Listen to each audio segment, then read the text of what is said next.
When you are ready to install the DK200, you need to take the 4 screws and the plate off. We have toolkit, come with the box.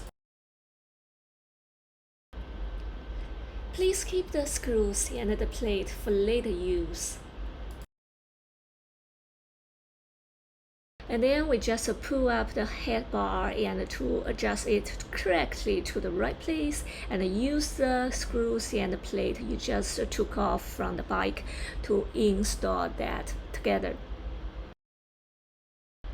Keep in mind that do not tighten up the screws right now, because later you need to adjust the head bar to make it sure in the middle. So now do not tighten up.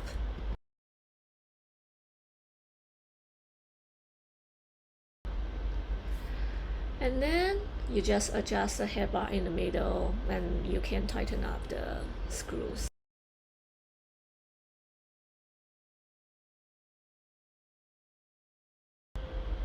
You can use the other side of the tool to adapt the screws.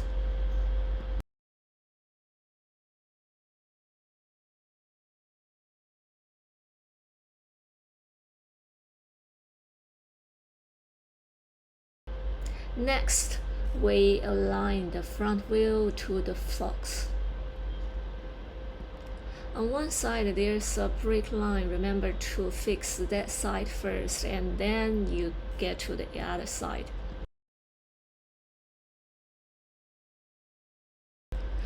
The last step is to install the axle. Take off half of the nuts off. And then insert the axle inside.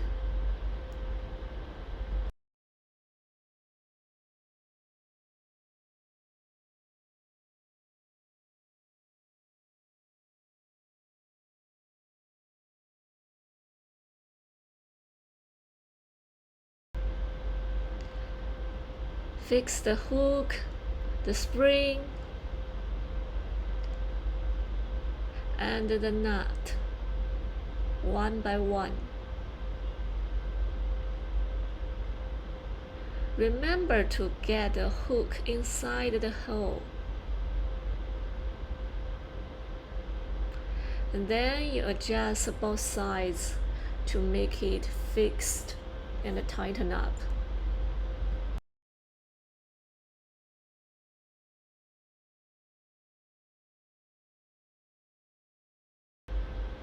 When finished, lock up the axle and you are all set.